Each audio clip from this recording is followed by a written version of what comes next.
5-6 सवाल है। पहला सवाल है कि मध्य प्रदेश में इसी तरह के तर्ज पर पेपर लीक आउट हुए थे, वहाँ की सरकार ने बात मानी। हम नीतीश जी से हाथ पैर पकड़ के जोड़ते हैं, ये सारे बच्चे आपके हैं और इस बच्चों की जिंदगी और भविष्य 4 लाख बच्चों की भविष्य बर्बाद हो जाएगी। कहीं पर पदाधिकारी के बच्चे सर्किट हाउस में मुर्गा भात खा करके एग्जाम हो गया उसकी, कहीं पर लाउड स्पीकर से हो गया, कहीं आराम में कुछ हो गया।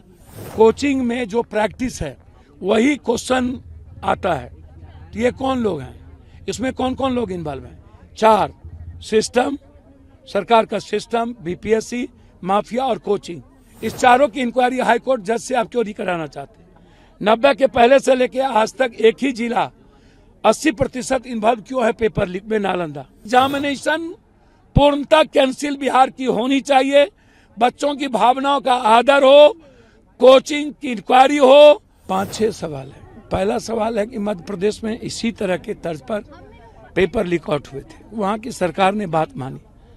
हम नीतीश जी से हाथ पैर पकड़ के जोड़ते हैं, ये सारे बच्चे आपके हैं और इस बच्चों की जिंदगी और भविष्य 4 लाख बच्चों की भविष्य बर्बाद हो जाएगी। पहला। दूसरा, बच्चे का मांग है कि सभी जगह सेंटर के सीसीटीवी फुटेज को आप सामने लाइए। कहीं पर पदाधिकारी के बच्चे सर्किट हाउस में मुर्गा भात खा करके एग्जाम हो गया उसकी, कहीं पर लाउड स्पीकर से हो गया, कहीं आराम में कुछ हो गया। तो जब बच्चे का डिमांड है कि सीसीटीवी फुटेज लाइए और सभी एग्जाम कैंसिल करिए, एक तरफ आप कोचिंग में जो प्रैक्टिस है वही क्वेश्चन आता है। तो ये कौन लोग हैं, इसमें कौन कौन लोग इन्वॉल्व हैं? 4 सिस्टम, सरकार का सिस्टम, बीपीएससी, माफिया और कोचिंग। इस चारों की इंक्वायरी हाईकोर्ट जज से आप क्यों नहीं कराना चाहते? 90 के पहले से लेके आज तक एक ही जिला 80% इन्वॉल्व क्यों है पेपर लीक में? नालंदा। और क्यों इंक्वायरी नहीं होती, क्यों संपत्ति जांच नहीं होता है? और ये पेपर लीक आउट बंद होना कब बंद होगा? आम आदमी और मिडिल क्लास गरीब के बच्चे जो पढ़ते हैं उसकी जिंदगी कब सुरक्षित होगी? क्या ये पेपर बंद होगा? क्या आप ट्रांसपेरेंट करेंगे एग्जामिनेशन को, पारदर्शी लाएंगे? क्या जो एग्जाम भीतर में होगा वो बाहर देख पाएंगे कि हमारे बच्चे एग्जाम दे रहे हैं? क्या आप इसको सामने आगे से लाएंगे? तो आप कोई हमेशा क्वेश्चन आउट होना। 12,000 आप कर रहे हैं, टेक्निकल कारण से मैं कर रहा हूं। जब आप बच्चे कह रहे हैं आपको टोटल एग्जामिनेशन कैंसिल करने के लिए, आपने एक ऐसा क्वेश्चन पेपर दिया, एक कुछ को अलग। नॉर्मलाइजेशन के मुद्दों में भी आप झूठ बोल दिए।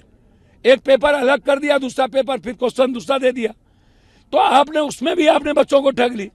एक तो पहले ही बच्चों का की जो स्थिति है सर्वेयर के चलते बहुत बच्चे इसमें फुल फॉर्म नहीं भर पाए। तो बच्चों की जो जिंदगी यहाँ पर बिल्कुल भूख हड़ताल से मर रहे हैं, 2 बच्चे चले गए और सरकार चिंता में नहीं है।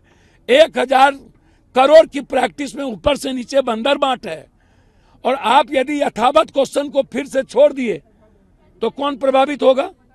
और नया क्वेश्चन हार दिए तो कौन प्रभावित होगा? ये 4 लाख बच्चों को प्रभावित करने की बात। इसलिए एग्जामिनेशन पूर्णतः कैंसिल बिहार की होनी चाहिए। बच्चों की भावनाओं का आदर हो, कोचिंग की इंक्वायरी हो और पेपर जो लगातार माफियाओं के द्वारा सजेस्ट किया जाता और अलग अलग एग्जामिनेशन पेपर को दे करके बच्चों की जिंदगी प्रभावित होते, उस पर रोक लगे, साथ साथ पेपर लीक होना बंद हो।